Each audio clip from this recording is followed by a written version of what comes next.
So we said a prayer and we're giving tzedakah. And today's prayer and today's tzedakah has a particular power.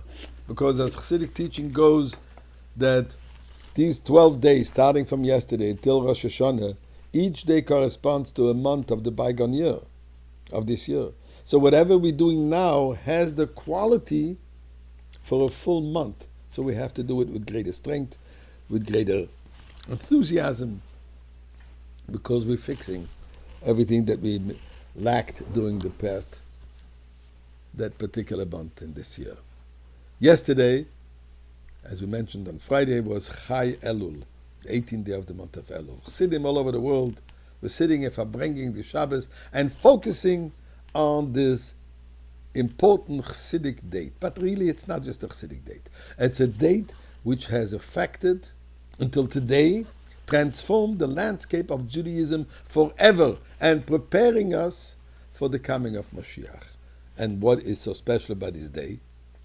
The birthday of the two luminaries, the Baal Shem Tov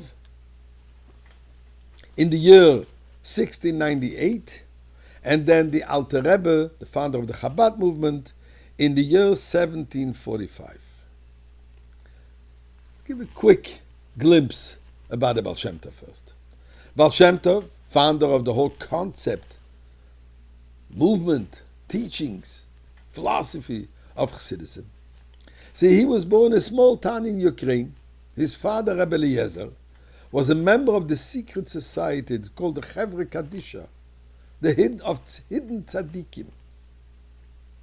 And his father unfortunately passed away when Yisrael, as he was named, was only 5 years old. Now, the great will that his father left for him was not a financial will, but he left him a most important message.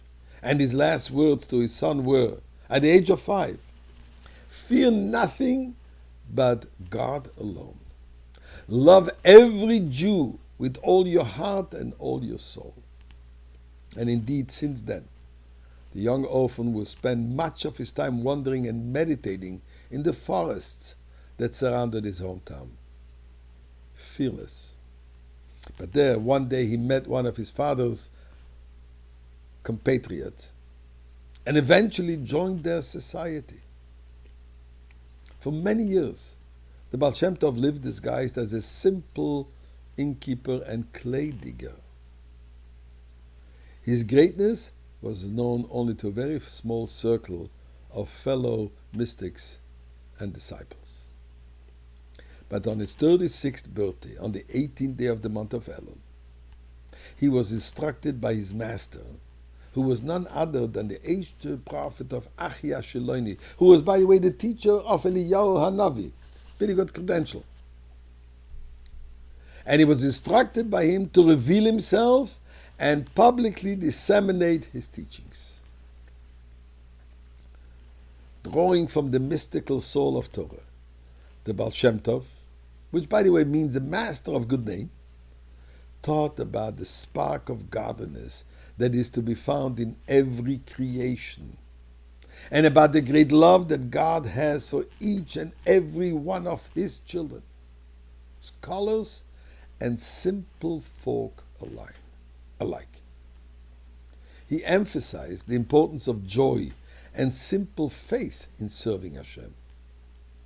Although initially his teachings encountered fierce opposition from the scholarly elite and established leadership of the Jewish community, but soon many of those very scholars and communal leaders ended up becoming his devoted disciples. Passed away on the young age of 62 on Shavuot in the year 1760. But at that time, the movement was well on its way of becoming a most vital force in Jewish life. In 1745, another great luminary was born, Rabbi Shneur Zalman of Liadi. In fact, Shneur Zalman meaning two lights. He brought the light of Chassidic teaching and the light of Torah in general.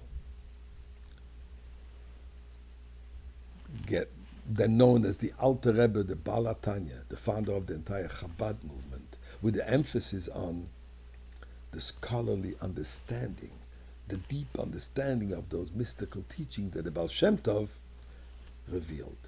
The Baal HaTanya was a student of the disciple of the Baal Shem Tov of Maggid of Mezrich, which is known today, the Chabad Lubavitch movement. And we see today how the lights of the Baal Shem Tov, the light of the Alter Rebbe, is shining throughout the entire universe. Anywhere you go in the world today, you will find disciples, shluchim of the Rebbe, that are taking the early beginnings of the Alter Rebbe and the Baal Shem Tov. But as Eibishter Baal Shem Tov was promised that when his well springs will be spread forth, Moshiach will come, it is certainly spread all over the world. Time for him to come now.